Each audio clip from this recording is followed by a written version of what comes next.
Hello everyone, সবাইকে স্বাগতম আমার এই চ্যানেলে। তো আজকে আমি যে অভিযোজন এবং অভিব্যক্তির 2 নম্বর ক্লাসটি নিয়ে এসেছি। তো অবশ্যই তোমরা ভিডিওটাকে শুরু থেকে শেষ পর্যন্ত দেখে নেবে। তো আমি এর আগের দিনে তোমার অভিব্যক্তি সম্পর্কে পড়েছিলাম, অর্থাৎ যে অভিব্যক্তি সম্পর্কে কে প্রথম মতামত দেন, ল্যামার্ক প্রথম মতামত দেন। আজকে আমরা করবো যে তোমার নিষ্ক্রিয় অঙ্গ থেকে। তো চলো শুরু করা যাক, ঠিক আছে? কি বললাম? নিষ্ক্রিয় অঙ্গ অভিব্যক্তির, ঠিক আছে? হ্যাঁ, নিষ্ক্রিয় অঙ্গ, এই অঙ্গগুলি কিন্তু পরীক্ষায় আসে, ঠিক আছে? যে নিষ্ক্রিয় অঙ্গ কোনগুলি, ঠিক আছে? পয়েন্ট করো কি বলে নিষ্ক্রিয় অঙ্গ। এই যে নিষ্ক্রিয় অঙ্গ বলতে কি বলা হয়? নিষ্ক্রিয় অঙ্গ বলতে বলা হয় এই নিষ্ক্রিয় অঙ্গ বলতে কি বলা হয়? যে নিষ্ক্রিয় অঙ্গ বলতে বলা হয় যে যে অঙ্গগুলির ব্যবহার আগে ছিল কিন্তু বর্তমান আর নেই, অর্থাৎ সেগুলি বিলুপ্ত হয়ে গেছে। তো সেই অঙ্গগুলি হচ্ছে নিষ্ক্রিয় অঙ্গ, ঠিক আছে? তো আমরা কয়েকটা এক্সাম্পল অর্থাৎ উদাহরণ দেখে নিই। এই উদাহরণগুলি পরীক্ষায় আসে, ঠিক আছে? যেমন যদি বলি যে অ্যাপেন্ডিক্স। অ্যাপেন্ডিক্স হচ্ছে কি একটি কি নিষ্ক্রিয় অঙ্গের উদাহরণ। পরীক্ষা কিন্তু এটা বারবার আসে, ঠিক আছে? অ্যাপেন্ডিক্স, অ্যাপেন্ডিক্স, ঠিক আছে? অ্যাপেন্ডিক্স। এরপর যদি বলি যে পুংকেশর চক্র। পুংকেশর চক্র হচ্ছে কি একটি নিষ্ক্রিয় অঙ্গ, ঠিক আছে? পুংকেশর, পুংকেশর চক্র। এবং লাস্ট যেটা আছে তোমার, এটা হচ্ছে কক্সিক্স। কি বললাম? কক্সিক্স। অর্থাৎ মানুষের কিন্তু আগে কিন্তু লেজ ছিল, সেই মানুষের লেজ কি উঠতে থাকে, অর্থাৎ এটা আগে কিন্তু ছিল, ঠিক আছে? কি বললাম? কক্সিক্স, কক্সিক্স, ঠিক আছে? এবার এটি মানুষের লেজ কিন্তু আগে ছিল, ঠিক আছে? তোমাদের এবার আমরা জানবো জীবন্ত জীবাশ্ম বলতে কি, ঠিক আছে? এবার জীবন্ত জীবাশ্ম, ঠিক আছে? এটি জীবন্ত জীবাশ্ম বলতে কি বলা হয়?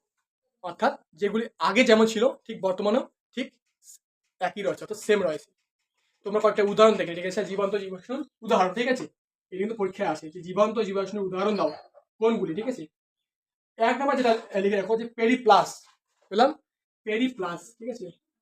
পরীক্ষা শুধু এটি এসেছে তোমার জীবন্ত জীবাশ্মের উদাহরণ দাও। পেরিপ্লাস, পেরি প্লাস পয়লা একা, ঠিক আছে? Peri plus. তারপরে প্লাটিপাস এবং নিটম, ঠিক আছে? প্লাটিপাস, প্লাটিপাস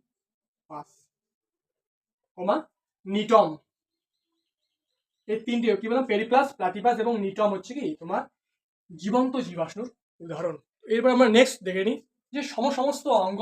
এবার সমস্ত অঙ্গ এবং সমবৃত্তীয় অঙ্গ বলতে কি বলে? কি বললাম? সমস্ত অঙ্গ এবং সমবৃত্তীয় অঙ্গ। দেখো এদিকে, এই সমস্ত অঙ্গ বলতে কি বলা হয়? যে সমস্ত অঙ্গের গঠনটা একই কিন্তু কাজ আলাদা। কি বললাম? সমস্ত অঙ্গ, ঠিক আছে?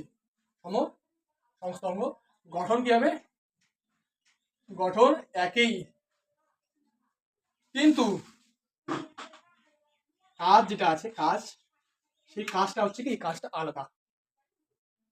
কাজ আলাদা, আলাদা। এবার যদি বলি যে সমবৃত্তীয় অঙ্গ বলতে গেলে দেখো সমস্ত অঙ্গের উদাহরণটা লিখে নিই। হ্যাঁ, উদাহরণ কি? মানুষের হাত, মানুষের হাত শুধু একটি, এবং ঘোড়ার অগ্রপথ, ঠিক আছে? শুধু মানুষের হাতটা তুমি লিখে রাখো, ঠিক আছে? এবং কি বললাম? এই সমবৃত্তীয় অঙ্গ বলতে কি বলা হয়? যে গঠনটা কি আলাদা। কি বললাম? যে যে সমস্ত অঙ্গের গঠন আলাদা কিন্তু কাজ একই, ঠিক আছে? কিন্তু তোমার কাজ যেটা আছে সেই কাজ হচ্ছে কি একই, একই। উদাহরণটা কি?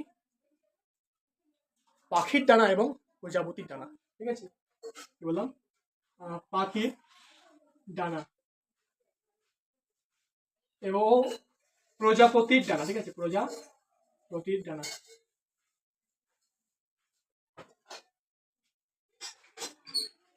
তো আমি তোমার যে অভিযোজনের এবং অভিব্যক্তির আরেকটি ক্লাস নিয়ে আসবো।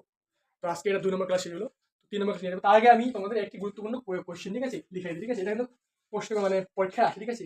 অর্থাৎ যারা স্তন্যপায়ী প্রাণী ডিম পারে তার উদাহরণ দাও।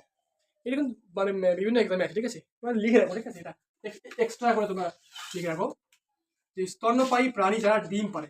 বললাম স্তন্যপায়ী প্রাণী, স্তন্যপায়ী প্রাণী যারা কি ডিম পারে। তোমরা একটা এক্সট্রা করে লিখে রাখো যে স্তন্যপায়ী প্রাণী যারা ডিম পারে। কি হবে এক্সাম্পল? এক ডিনা, কি বললাম? এক ডিনা। এরপরে ডাকবিল, এক ডিনা, তারপর কি বললাম? ডাকবিল। এবং আরেকটা হচ্ছে কি হংস চঞ্চু, বললাম হংস চঞ্চু, হংস চঞ্চু, এই হচ্ছে